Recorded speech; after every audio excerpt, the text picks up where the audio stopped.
we're talking to a number of companies right now where the host emitter gets the carbon credits. We take their CO2 at a 2-to-1 ratio. And if we were to, say, remove 10,000 tons of CO2, we'd grow 5,000 tons of algae. Today, that algae is worth something. Years ago, algae was seen as biofuels. Now we have greater offtakes for the algae. Animal feed, human feed, and even pharmaceutical proteins that are grown within algae. Grant Smith joins me now. He's the CEO of Pond Technologies Holdings Inc., trades on the TSX Venture under the symbol POND, and trades in the United States under the symbol PNDHF. Grant, welcome. Thank you. Good to be here. Yeah, I should say welcome back, Grant, because we had former CEO Steve Martin on the show, and last time was 2019. There's been some changes at the company. Why don't you give us an overview of what has transpired in the last couple of years during this COVID crisis? For sure. Well, yeah, we still have Steve around helping out as a technical advisor and advancing the tech in the lab. In March 2020, I became CEO with a revenue focus. And since then, we've continued to increase the tech. We've brought on 2 major customers where we've signed deals. And we're really excited about our pipeline and where we're headed. Tell me about the technology that underlies Pond Technologies. What does the company actually do? Sure. Well, we take CO2 from emissions, sources of CO2, like behind me. You can see the stack gas example. And that can be any heavy industry to a distillery, to a brewery, to a food grade facility. And we grow algae. 2 tons of CO2 grow 1 ton of algae. What kind of industrial partners do you have that would use this system to grow algae? Sure. Well, with a proof of life, we have a facility up and running. It's a pilot plant at St. Mary's Cement in St. Mary's, Ontario, just a few hours outside of Toronto.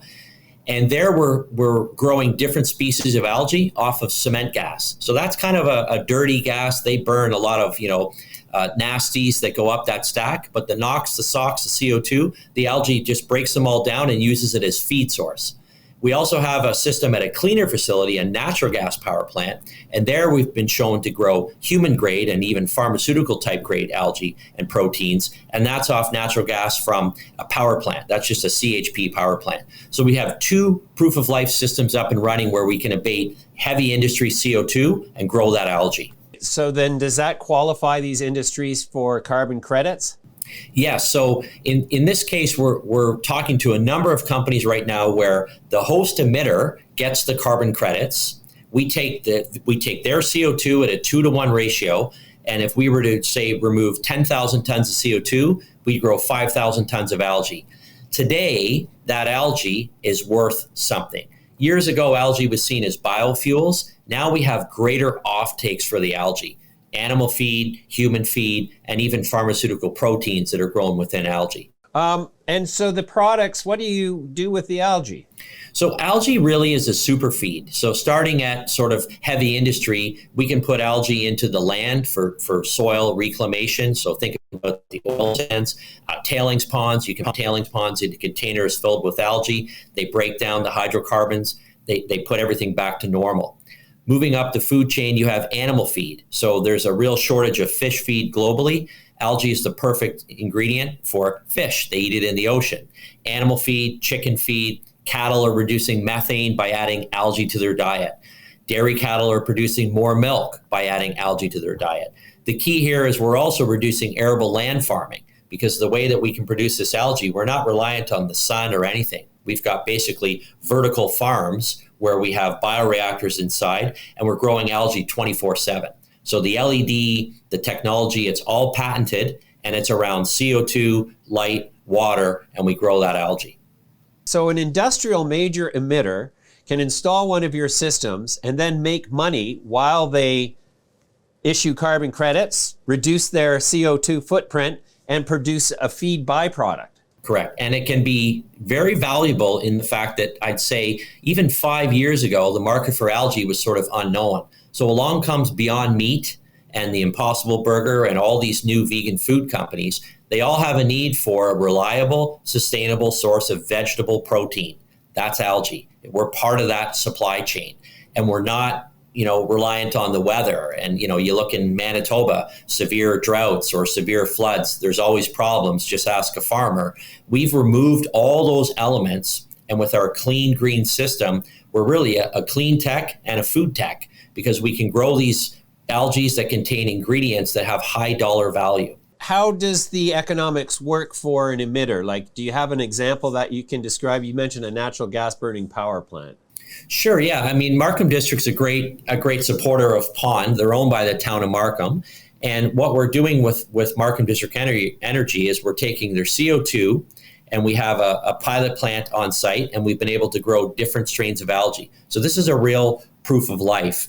And what we would do there is then take that algae and sample our clients with it. So we're trying to find partners similar to that. It could be a distillery, could be a brewery, could be other sources of just clean CO2, and we would grow algae that then has a home. So algae contains 66% protein. We can extract and concentrate that protein. That goes into the Impossible Burger. Algae contains omega-3, so you think fish oil. We can actually provide vegan fish oil for customers like Jameson and Natural Factors and Nestle and all these wellness companies without taking another fish out of the ocean. And we can produce different extracts and antioxidants like our astaxanthin. We have our own plant up and running in Vancouver where we produce a red algae, and that's a wellness product that you can find on store shelves or buy it off of our website. Let me get this straight. So industrial emitters can now make more money putting out by reducing their CO2 than they can by just letting the CO2 continue as it is. So then at what point does the government mandate that you must reduce your CO2 if you can use the methane and the greenhouse gases as inputs to a value-added food product? That's a good question. I mean, we're in talks with the government. We've had many high-level discussions. We've worked with, OCE and FedDev and a number of BDC, and we're talking to many groups, because our real business model is this. We've been able to have a license fee up front. We've signed 2 deals, as I mentioned, in the past 6 months. So there's a company in the UK. They're called Associated British Foods. ABF is the ticker, $15 billion market cap. They have food plants in 53 countries around the world. We signed a deal with their animal feed division called AB Agriculture. We've received a license fee up front, which was greater than $1 million Canadian. We have an agreement with them to build a pilot plant off of their sugar factory. So we will be taking CO2 that's going up their sugar stack. Think of Red Pass Sugar downtown Toronto, that idea, nice big facility. We're going to grow algae off that facility, and they're going to put that algae into all of their animal feed formulations. So this was a really big, significant player because first they chose algae, and then they chose pond. And we're trying to emulate that model. We have a full pipeline. Our phone's ringing, and we have a number of other companies that are seeing what we're doing with Associated British Foods and their AB Agricultural Division. And that's where we're really excited about where Pond's headed.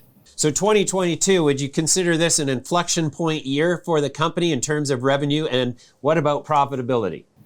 Great. Internally, we call it Pond 2.0 because in late 2021, Q4, we signed those deals. The other one is with an unnamed oil and gas major in Canada.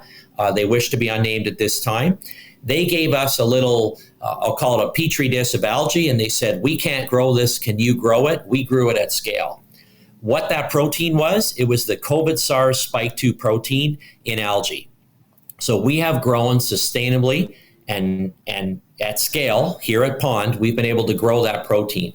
That protein will be used in diagnostic test kits where you can get an instant 99.9% accurate blood test. So think of, an oil rig or an operation like up in Fort Mac, and people go in and out of those facilities or areas. They want to keep their staff safe. So that's where this project came from. But you can imagine where the discussions are now leading to, because this group is realizing that we can provide, algae for tailings ponds cleanup, life and soil back into that dead cake after they squeeze the land. They need to make that land better. Algae can provide all of those solutions. So we have a really interesting unnamed partner, and this has explosive potential for us as well. Wow, that's fantastic, Grant. We're going to leave it there for now because I'm going to come back to you soon. Absolutely. Thank you very much. You bet. Bye for now.